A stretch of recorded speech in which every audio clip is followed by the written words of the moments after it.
بسم اللہ الرحمن الرحیم۔ السلام علیکم خواتین و حضرات۔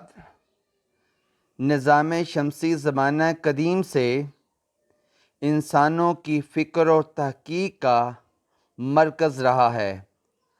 سب سے پہلے ٹولمی نے نظام شمسی کا وہ جیوسینٹرک ماڈل بنایا جس میں زمین کو مرکزی حیثیت حاصل تھی اور جس کے مطابق سورج، چاند اور سیارے زمین کے گرد گھومتے تھے۔ 14ویں صدی میں کوپرنکس نے صدیوں کے اس طلسم کو توڑا اور بتایا کہ ہمارا نظام شمسی ہیلیوسینٹرک ہے، یعنی تمام سیارے سورج کے گرد گھومتے ہیں۔ 21ویں صدی میں نظام شمسی پر ایک بہت بڑا کام ہوا۔ اس کام کے نتیجے میں پلوٹو کو سیاروں کی فہرست سے خارج کر دیا گیا۔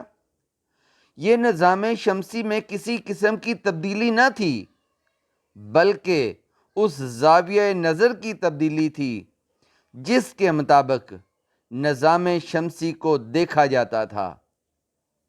پہلے سورج کے گرد چکر لگاتے تمام اجرام فلکی کو سیاروں کا عنوان دے کر بیان کیا جاتا تھا، مگر جدید تحقیق نے ماہرین فلکیات کو نظام شمسی کو دیکھنے کا ایک نیا زاویہ عطا کیا۔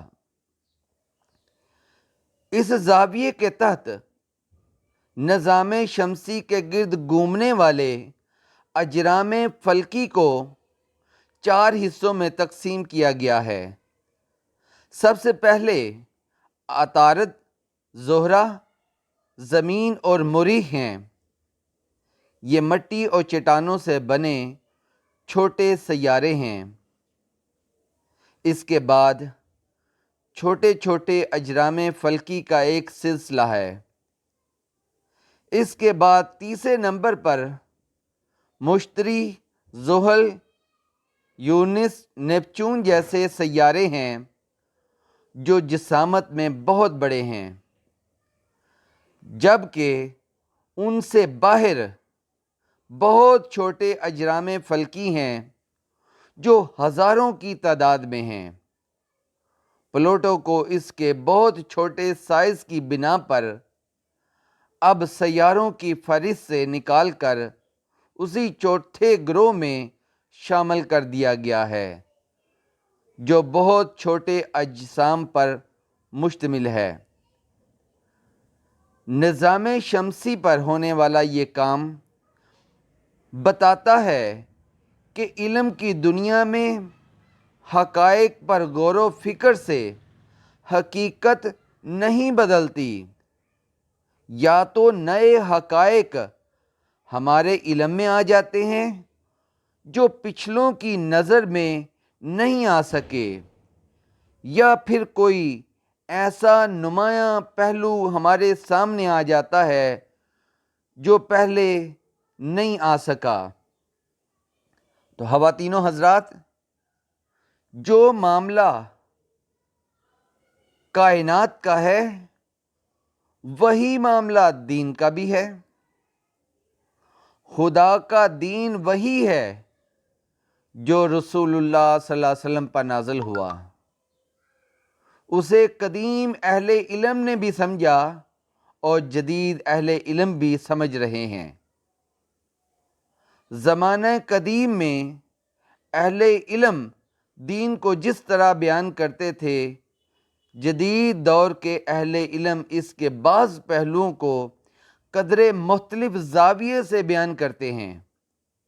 بعض اوقات وہ پچھلوں کے فہم کی غلطیوں کو واضح کر رہے ہوتے ہیں اور بعض اوقات وہ دین کے ان پہلوؤں کو نمایاں کرتے ہیں جو پہلے سامنے نہیں آئے تھے۔ اس سے متوحش نہیں ہونا چاہیے کہ یہ دین میں کوئی تبدیلی یا اضافہ نہیں ہے۔ مثال کے طور پر پچھلی صدی میں امام فراہی نے نظم قرآن کا تصور پیش کیا۔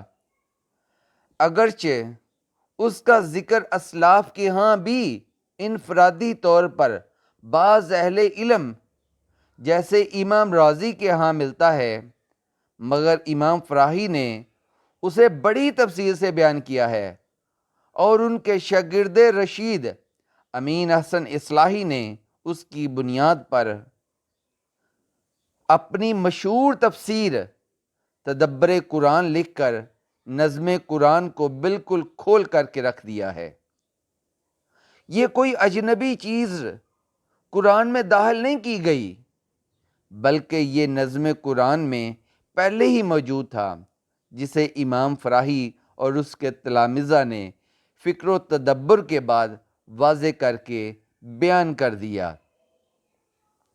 جو لوگ علم کی دنیا کو سمجھتے ہیں وہ کبھی اس طرح کے اعتراضات نہیں اٹھاتے کہ یہ بات چونکہ پچھلے لوگوں کے ہاں موجود نہیں ہے اس لیے درست نہیں ہے۔ یہ رویہ عقیدت کی دنیا میں تو چل سکتا ہے، یہ رویہ عقیدت کی دنیا میں تو چل سکتا ہے، مگر علم کی دنیا میں اس کی ہرگز کوئی گنجائش نہیں ہے۔ علم کی دنیا میں تو یہ دیکھا جاتا ہے جو بات کہی جا رہی ہے وہ حقائق کے مطابق اور دلیل پر مبنی ہے یا نہیں۔ اگر ہے تو قبول کر لی جاتی ہے، ورنہ رد کر دی جاتی ہے۔ یہی وہ چیز ہے جو علم کی دنیا کو عقیدت کی دنیا سے مختلف بناتی ہے۔